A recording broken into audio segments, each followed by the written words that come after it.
Hi guys, and welcome back to another GraysHQ video. Now, you see us, we're in the race trailer again. Thank you to AC Bins for lending us the trailer once again. Instead, this time we're not going to Scotland. We're going to Ipswich and we're going to Great Yarmouth for the weekend. So, we're currently just starting to load the tyres up. Just got the front stub axle to replace on the stock car, which Dad and Nathan are doing as we speak. So we're going to get everything loaded up in the trailer, then load the car up in the morning. So we're going to give it a little rest. Nathan's hitting the car, make it look like we're doing some work. Well, we're getting there slowly. I nearly said bus then. The trailer's near enough loaded up with the bits that we can do without loading the stock car up. So Nathan's just having some fun at the moment. Shale rig's over there, ready to go, next meeting. And then just building all this back up and then we'll be good to go. Give it a wash in the morning. It's on charge. Red Wing's ready to go. The crisp packet Red Wing. Look at that. Brand new drive. Anyone want a van? Ah, need to put the engine in that actually. Well, it's now Saturday, midday. Pick it opens at 1:30. Won't be leaving until about 1 o'clock, but it takes about an hour and a half to get down there, so it's not too bad. But we're all loaded up, virtually anyway. We've got some steel this time in case anyone decides to follow us in. You know, you never know. So yeah, we're getting loaded up. Not much more to do. Just got to put a clean air filter on now, and then we'll be good to go. We're about 20 minutes from Ipswich. We've got co-pilot visual. We've got Nathan following in his van. Just in case, you know, we get pulled over, we can chuck some spares in his. We had to go past the dreaded place where we got pulled over, but luckily no one was sat in the lay-by, so it weren't too bad. Well, this weekend went fantastic. The last bit of footage I got was as we was pulling into Vauxhall Stadium at Ipswich, and then it all took a drastic turn. So what happened was, first race, in all fairness, it was my own fault. I put brand new pads in the left front and didn't do it equally, and the car didn't handle very well. And I caught someone's back wheel, spun me round, not very good. Next race, someone drove through me back wheel, bent me back axle, missed the final, straightening the axle. The national come, and this happened.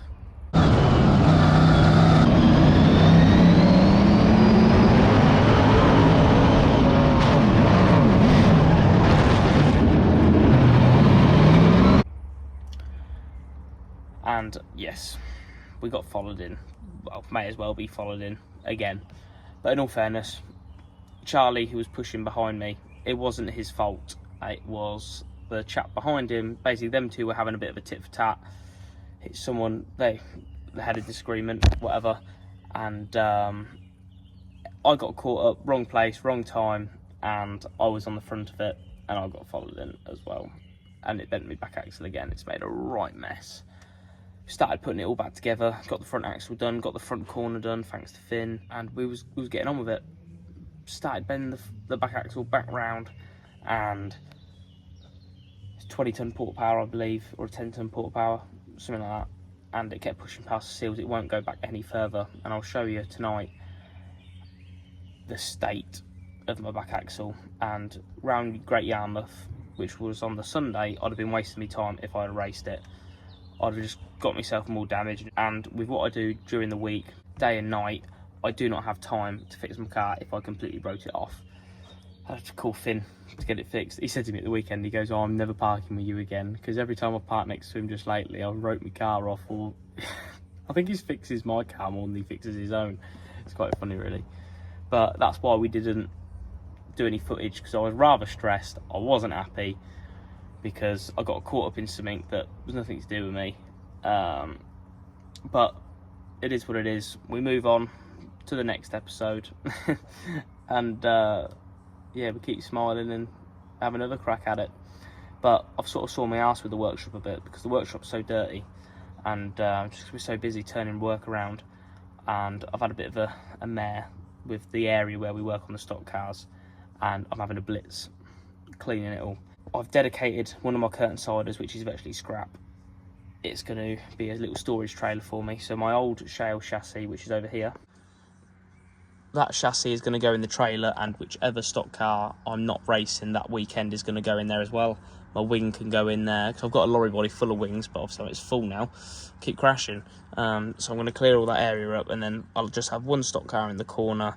We can then get to the headlight machine as well, rather than a stock car being there. It'll all just work so much better.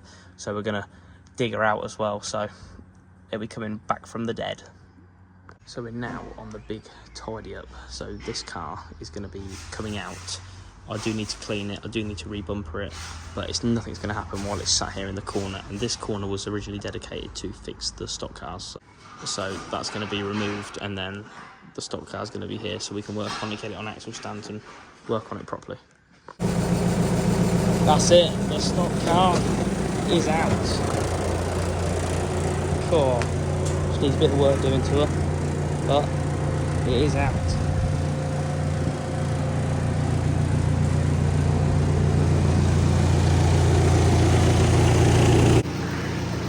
Old gen versus new gen. Oh dear. She needs a bit of love, but it's still such a good car as well. Well, would you look at that? We have space.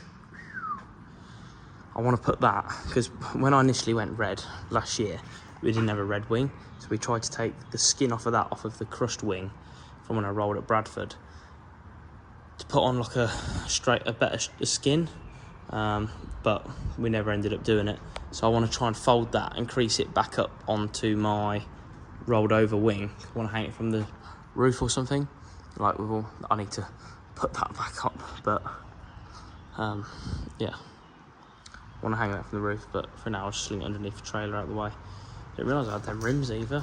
Just like all the mess that acquires it. And that's from a willow tree as well. It looks like Santa's been having a party, but... Right, let's finish a little bit more off so we can get the tarmac car back in here. Obviously, the Wall of Fame is slowly making an appearance. I've told Dad to sort that out and he hasn't. Typical Dad. Oh dear. But for a start, I think I'm going to get this wing out. Well, what's left of the wing, and just put it out the way, out the corner, just for now, because I want to, like I say, put it back on the other wing. So the trailer is now all kitted out. We've got the shale car down there. We've got behind the pallet at the back, that's a pallet of odd sods and rims. Then we've got odd sods tyres, pallet of shale tyres we use every meeting, pallet of tarmac tyres we use every meeting.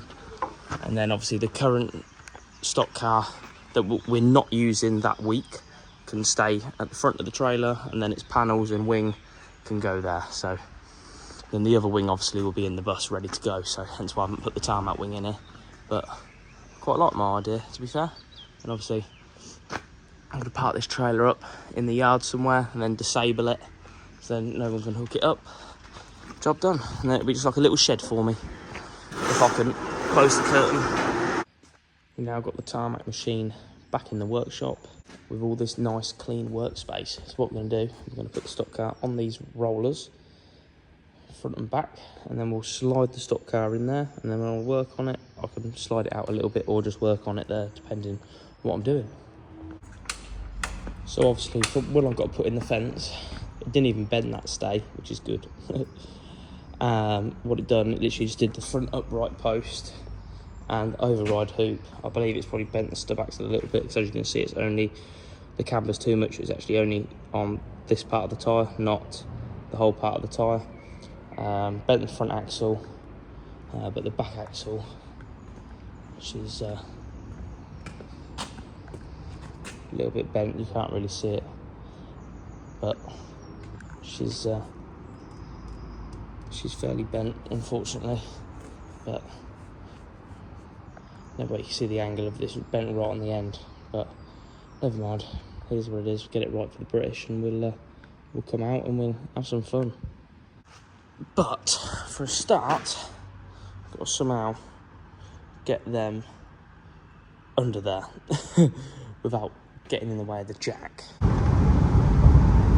We're now off out on our travels to collect 2 tyre machines. We've just bought some, and I think I've potentially already sold them to some exporters, but the problem is they have to see them in person, which, to be fair, I can't blame them, before they buy them. So I'm just nipping over now to Corby to go and collect them, and then we'll be heading back to the yard. I've got to then take the back axle out of my tarmac car, nearly said show car then, out my tarmac car, to take it over to Ryan's in the morning so he can straighten it or potentially sleeve it for me. Hopefully we don't need a new casing, but potentially we might need one, depending how much it's bent, but we'll only find that out once we take it out and measure it properly. So we've got the tyre machines. Look at that old-fashioned Hoosier tyre machine. God. And we've got the big John Bean T3000. So we'll get them off. But for a start, we're going to take the rear axle out of my tarmac car. You can see a bit better now the wheel's off. It's bent right on the end, which is so frustrating, but never mind drive, never mind. So we'll get this bad boy out as quick as we can, because I want to go home. On it like a fat kid on a cupcake. We've removed the back axle now. It's all stripped in the trailer, ready for the morning. Bloody thing. We checked all the diff and pinion as well, just to make sure all of that is all good, which it is. So jobs are good. And Dad's left his phone. Let's give that to him before he moans. Right, axle's in the back. Let's go home. Well, we've just had the news. We do need a new axle. So, well, a new casing. So that's going to cost a pretty penny. But if it needs it, it needs it. And apparently it's been bent for a little while by the looks of it. And obviously what happened at the weekend, that was just the final straw, and it just knackered it. As you can tell, we're flat out today. In this lorry that I'm sat in now, we just put a new hub on it. It just had severe play. Bloody willow stuff going off the trees. It's going everywhere.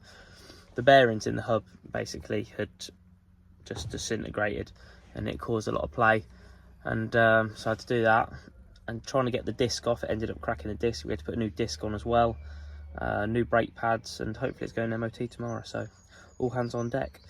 But that's about it for this video, guys. If you liked it, make sure you smash the like button, and if you haven't done already, make sure you go and subscribe. And if you haven't done already, make sure you go and check out our social media, GraysHQ, on TikTok and Instagram. The link is in the description, and make sure you go and check it out. Make sure you stay tuned next week, every Thursday, 7 PM. It's always a good one. See you on the next one, guys.